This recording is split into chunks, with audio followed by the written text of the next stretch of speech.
So welcome guys to Talk and Throttle, and we've got a nice XR 650L Honda here today with us, 2012. They did have obviously a nice long production run, but we'll get into that later. So we decided to make a top 5 list of things to consider when thinking about buying a Honda 650L. First thing on the list is this bike is a single cylinder, but it is air cooled. So there's no cooling of the fluids whatsoever. You don't get any water running through the system, making it cooler. There's no oil cooling. It only runs on air.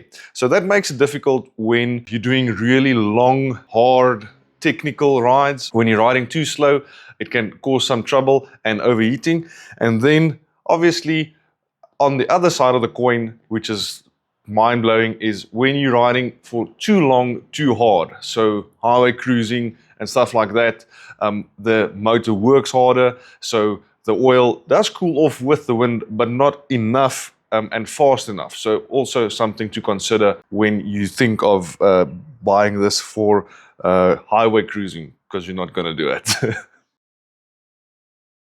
Second on the list to look out for and think about is the counter shaft on this bike. So it's where the small chainring cog runs on. So the factory fitted one is quite thin and wears on the spline.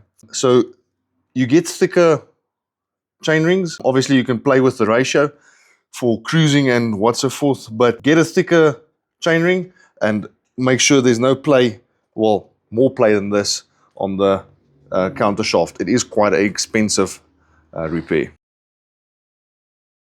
Okay, number 3 will be a small problem, which is a small tank.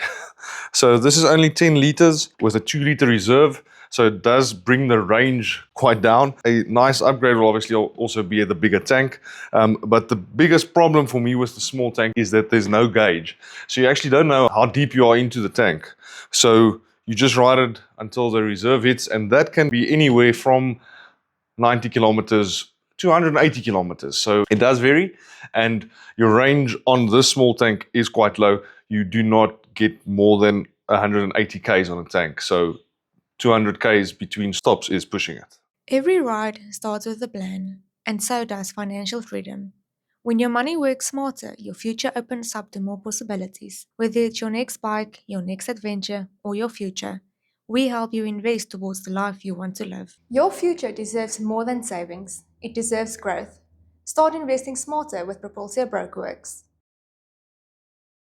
Number 4 on our list is the subframe and the lack of support thereof. It's quite a thin and ill-enforced subframe. So when thinking of riding with a pillion or riding any type of luggage, I would suggest subframe supports.